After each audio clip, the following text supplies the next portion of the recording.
तो दोस्तों आज हम फिर से आपके लिए लेकर आए हैं देश दुनिया की सभी ताजा बड़ी खबरें फटाफट एक एक कर विस्तार से आज आपको बताएंगे। तो वीडियो को अंत तक जरूर देखें। दोस्तों वीडियो बनाने में हमें काफी मेहनत लगी है, तो वीडियो को दिल से लाइक कर दीजिए। दोस्तों पहली खबर में आपको बता दें कि रूस यूक्रेन युद्ध से मोदी सरकार को लगा बड़ा झटका। लंबी चली जंग तो भारत को होगा 1 लाख करोड़ का नुकसान, भाजपा की बड़ी मुश्किलें। वहीं आपको बताएंगे दोस्तों की पठानकोट में पाकिस्तान को खुफिया जानकारी देने के आरोप में सेना का एक सिख नायक हुआ गिरफ्तार, बढ़ गई अंधभक्तों की मुश्किलें। वहीं आपको बताएंगे दोस्तों की हिजाब पहनने के समर्थन में उतरा जामियत उलमाए हिंद, अंधभक्तों को दी चेतावनी, कहा जितना भी जोर लगा लो लेकिन मुस्लिम छात्राएं पहनेंगे हिजाब। वहीं आपको बताएंगे दोस्तों की यूक्रेन में फंसे भारतीय छात्रों के साथ यूक्रेन पुलिस ने की मारपीट। राहुल बोले अपनों को ऐसे नहीं छोड़ सकते, अर्जेंट निकाले मोदी सरकार। वहीं आपको बताएंगे दोस्तों की सर्वे में अमेरिकियों को आई ट्रंप की याद, बाइडेन को बताया अमेरिका का डरपोक राष्ट्रपति, बोले ट्रंप होते तो यूक्रेन पर नहीं हमला करता रूस। वहीं आपको बताएंगे दोस्तों की महाराष्ट्र में आयकर विभाग की कार्रवाई पर भड़के संजय रावत, बोले क्या पूरे देश में सब कुछ ठीक है, सरकार बनने के बाद मोदी सरकार से लेंगे केक का बदला। तो दोस्तों सभी खबरों को आपको एक एक कर बताने वाले हैं। वीडियो को लाइक कर चैनल को सब्सक्राइब कर दें और हमें कमेंट में बताएं कि आपके जिले किस राज्य से हमारी खबरों को देख रहे हैं।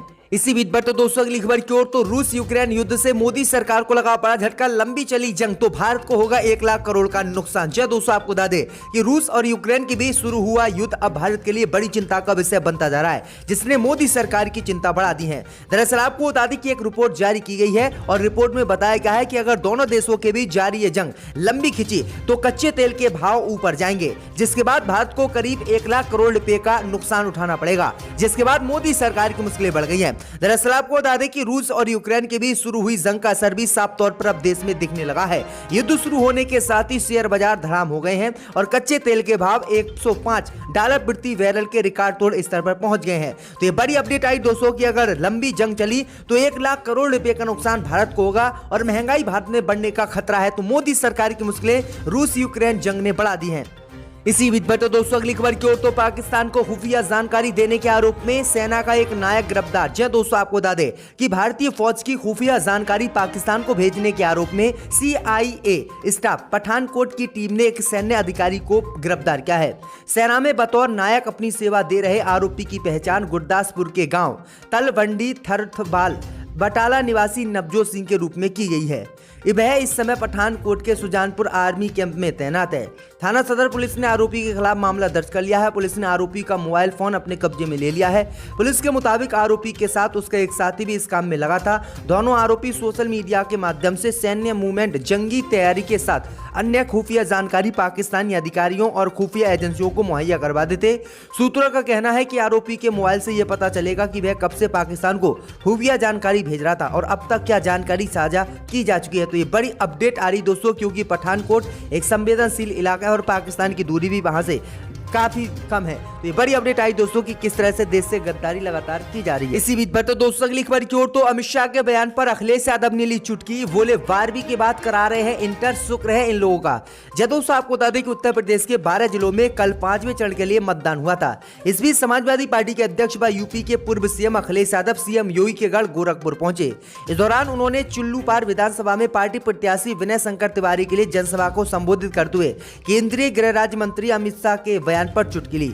अखिलेश ने चुटकी लेते हुए कहा कि उन्होंने तो यहां तक कह दिया कि जो 12वीं के बाद इंटर करेंगे उन्हें हम लैपटॉप देंगे। अखिलेश ने कहा कि शुक्र है उन्होंने ये नहीं कहा कि 12वीं के बाद जो 10वीं में पढ़ने जाएगा हम उन्हें लैपटॉप देंगे। आपको बता दें कि केंद्रीय गृह मंत्री अमित शाह ने कुछ दिन पहले एक जनसभा को संबोधित किया था। इस दौरान उनकी जुबान फंस गई और उन्होंने, जिसका वीडियो सोशल मीडिया पर वायरल भी हुआ था, उन्होंने इसमें कहा था कि जो भी इंटर पास करके 12वीं में जो है एडमिशन लेगा हम उसको लैपटॉप देंगे। तो अखिलेश यादव ने इसी पर चुटकी ली और भाजपा पर हमला भी बोला। इसी बीच पर तो दोस्तों अगली खबर की ओर, तो सर्वे में हुआ खुलासा, अमेरिकियों को आई डोनाल्ड ट्रंप की याद, बाइडेन को बताया डरपोक राष्ट्रपति। दोस्तों आपको बता दें कि यूक्रेन युद्ध का आज 5वां दिन है और रूस ने राजधानी कीव को घुटनों पर लाने के लिए भारी बमबारी करना शुरू कर दी है। इस बीच यूक्रेन के समर्थन में और रूस के खिलाफ पूरी दुनिया में प्रदर्शन हो रहे हैं। इन सब के बीच अमेरिका के लोगों का मानना है कि डोनाल्ड ट्रंप रहते तो व्लादिमीर पुतिन की हिम्मत नहीं होती कि वो यूक्रेन पर हमला कर देते। शुक्रवार को जारी एक नए सर्वेक्षण के अनुसार करीब 2/3 अमेरिकियों का मानना है कि अगर डोनाल्ड ट्रंप अमेरिका के राष्ट्रपति होते तो रूसी राष्ट्रपति व्लादिमीर पुतिन यूक्रेन पर आक्रमण नहीं करते। Harvard center for American political studies Harris poll सर्वेक्षण में करीब 2/3 अमेरिकियों ने जो बाइडेन को जो है डरपोक राष्ट्रपति अमेरिका का बताया है और कहा है कि अगर ट्रंप इस समय होते तो अफगानिस्तान में भी अमेरिका नहीं हारता और यूक्रेन में भी अमेरिका की जीत होती और रूस यूक्रेन पर हमला नहीं करता। तो ये बड़ी अपडेट आई दोस्तों कि अमेरिकियों को अब ट्रंप की याद आ रही है। इसी बीच पर तो दोस्तों अगली खबर की ओर तो महाराष्ट्र में आयकर विभाग की कार्रवाई पर भड़के संजय रावत, बोले क्या पूरे देश में सब कुछ ठीक। जब दोस्तों आपको बता दें कि महाराष्ट्र में जिस तरह से पहले एनसीबी नेता नवाब मलिक फिर शिवसेना नेता यशवंत जाधव के खिलाफ ईडी और आयकर विभाग ने कार्रवाई की, उसके बाद शिवसेना के प्रवक्ता और वरिष्ठ नेता संजय रावत ने केंद्र की मोदी सरकार पर तीखा हमला बोला है।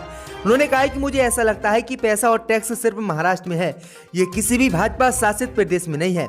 महाराष्ट्र में निकाय के चुनाव होने हैं, इसलिए केंद्रीय एजेंसियां सिर्फ महाराष्ट्र और पश्चिम बंगाल में कार्रवाई कर रही हैं, बाकी देश भर में इनके पास कोई काम नहीं है। वहां क्या सब कुछ ठीक है? संजय रावत ने आगे कहा कि हम ये सब नोट कर रहे हैं, हमारी इस पर नजर है, जनता देख रही है, इन्हें करने दीजिए जो करना है, इन लोगों को तलाशने दीजिए, ये तलाशना चाहते हैं, लेकिन जब हमारी सरकार केंद्र में बनेगी तो हम इनसे एक एक करके बदला भी लेंगे। तो ये बड़ी धमकी संजय रावत ने बीजेपी को आज दे दी है। इसी बीच पर तो दोस्तों अगली खबर की ओर तो यूक्रेन में फंसे भारतीय छात्रों के साथ मारपीट, राहुल बोले अपनों को ऐसे नहीं छोड़ सकते, अर्जेंट निकाले सरकार। जब दोस्तों आपको बता दें कि यूक्रेन में फंसे भारतीय मेडिकल छात्रों के साथ मारपीट और हिंसा की चिंताजनक खबरें सामने आई हैं। कांग्रेस नेता राहुल गांधी ने इससे जुड़ा एक वीडियो शेयर किया है और केंद्र सरकार को फटकार लगाई है।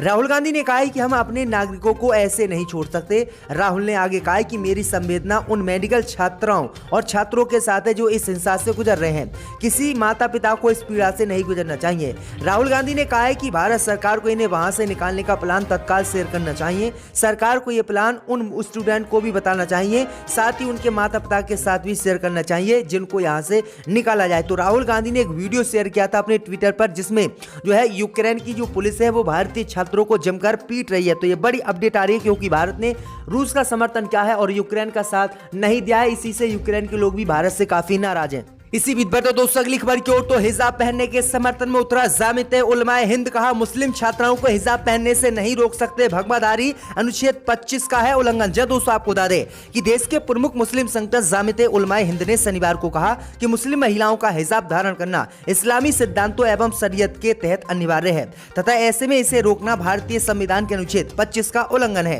मौलाना अरशद मदनी की अध्यक्षता में जामिते की कार्य समिति की बैठक में मुस्लिम समुदाय की सुरक्षा, हिजाब से जुड़े हालिया विवाद, सामाजिक मुद्दों, आधुनिक शिक्षा, लड़कियों और लड़कियों के लिए स्कूल और कॉलेज की स्थापना और समाज सुधारक के तरीकों अथवा अन्य कुछ विषयों पर चर्चा की गई थी। संगठन की ओर से जारी बयान के मुताबिक इस बैठक में अरशद मदनी ने कहा कि धर्म के नाम पर किसी भी तरह की हिंसा स्वीकार्य नहीं हो सकती।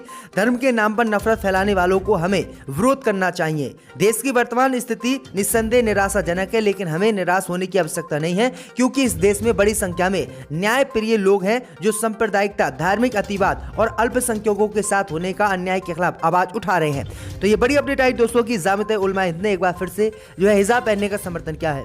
इसी बीच पर तो दोस्तों अगली खबर की ओर तो राम रहीम की फरलो हुई खत्म, 21 दिन बाद सोमवार को लौटेगा सुनरिया जेल। जहां दोस्तों आपको बता दें कि हत्या और दुष्कर्म मामले में सुनरिया जेल में सजा काट रहे सिरसा डेरा प्रमुख गुरमीत राम रहीम को 7 फरवरी को फरलो दी गई थी। संडे यानी 27 फरवरी को उसकी फरलो खत्म हो रही है, मतलब अब सोमवार 28 फरवरी को उसे जेल में सरेंडर करना होगा।